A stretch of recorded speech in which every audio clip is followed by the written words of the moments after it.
আসসালামু আলাইকুম ওয়া ৰাহমাতুল্লাহি ওয়া বাৰাকাতুহু। শ্ৰদ্ধাৰ অসমবাসী ৰাইজসকল আৰু মোৰ মৰমৰ নজোৱান ভাই বন্ধুসকল, আশা কৰোঁ আপোনালোকো ভালে আছে। আলহামদুলিল্লাহ ময়ো ভালে আছো। আল্লাহ তাআলা সবকে ভালে ৰাখক। এটা কথা হ'ল, যোৱাকালি দেখিলোঁ এই আৱৰ্জনা বাজাৰীটোৱে যোৱাকালি কৈ আছে, বাজাৰীটো মই কাক কৈছোঁ আপোনালোকে নিশ্চয় বুজিব পাইছে।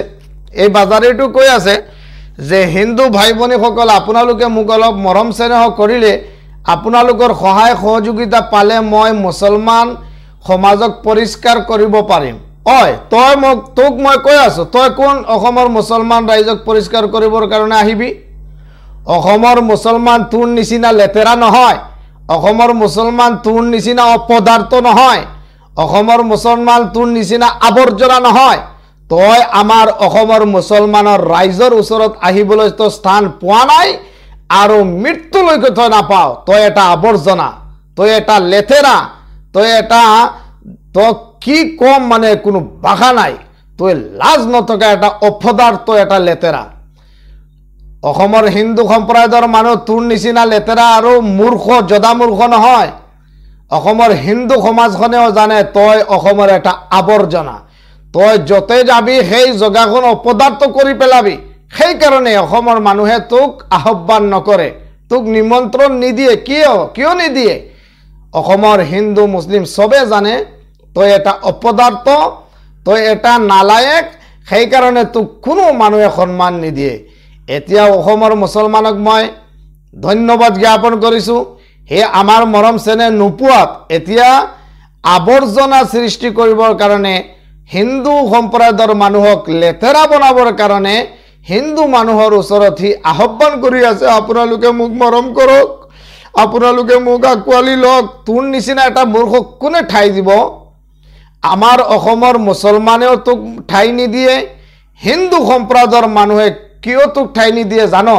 কাৰণ আমাৰ অসমৰ হিন্দু সম্প্ৰদায়ৰ মানুহ শিক্ষিত মানুহ, দীক্ষিত মানুহ, জ্ঞানী, বুদ্ধিজীৱী। তোৰ নিচিনা আৱৰ্জনা আৰু লেতেৰা নহয়। তো এটা অপদাৰ্থ। আৰু লগতে কম, আমাৰ অসমৰ যিমান গৰু ছাগলী আছে, জীৱ জন্তু আছে, এই জীৱ জন্তুৱে তোৰ পৰা আঁতৰত থাকিবলৈ বিচাৰে।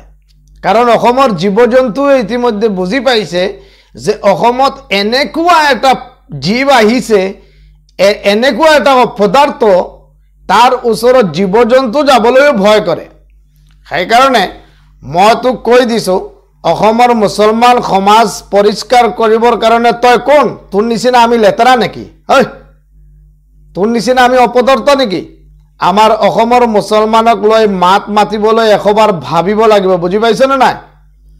আবুল তাবুল কথা লৈ ফেচবুকত নাহিবি ক'লো। তোৰ একেবাৰে লাজ নাই নেকি? তই ফেচখন কেনেকুৱা ভিডিঅ'ত লৈ আহ? তোৰ একেবাৰে লাজ নাই নেকি? তই জীৱ জন্তুতকৈও বেয়া নেকি?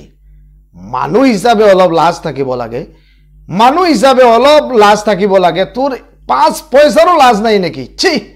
তোক মানুহে কুকুৰ বুলি কৈ আছে, মূৰ্খ বুলি কৈ আছে, কিমান গালি দি আছে। তোৰ একেবাৰে লাজ নাই নেকি? এতিয়াও সময় আছে, এতিয়াও টাইম আছে। তবলিগ জমাতত যা, গৈ অলপ দিনী শিক্ষা হাসিল কৰি নামাজ ৰোজা আদায় কৰ, সমাজৰ লগত মিলি জুলি থাকিবলৈ তোক আহ্বান কৰিছোঁ দেই। এনেকা আবুল তাবুল যিমানেই কৰিবি, সিমানেই মানুহ সমাজৰ ওচৰত তই আৱৰ্জনা আৰু লেতেৰা হৈ অপদাৰ্থ হৈ থাকিবি। সেইকাৰণে তোক মই কৈ আছোঁ, ভাল মানুহ হ'বৰ কাৰণে তোৰ এটা ৰাস্তা আছে। কাৰণ তোৰ শিক্ষাও নাই, বিদ্যাও নাই। তাই এখন লগাই দিলে আমাৰ মানুহে তোক শিক্ষিত বুলি নকয়। জীৱ জন্তুতকৈও বেয়া তই। এতিয়াও টাইম আছে। বাজাৰী, তবলিগ জমাতত যা। 40 দিন তবলিগ জমাতত থাকিলি, তোৰ অলপ দিনী শিক্ষা হাসিল হৈ গ'লে তই মানুহ হৈ যাব পাৰিবি। আশা কৰিছোঁ আমাৰ নজোৱান ভাইসকল ভিডিঅ'টো বেছিকৈ শ্বেয়াৰ কৰি দিব, যাতে এই অপদাৰ্থ বাজাৰীটোৰ ভিডিঅ'টো চাবলৈ সুবিধা পায়।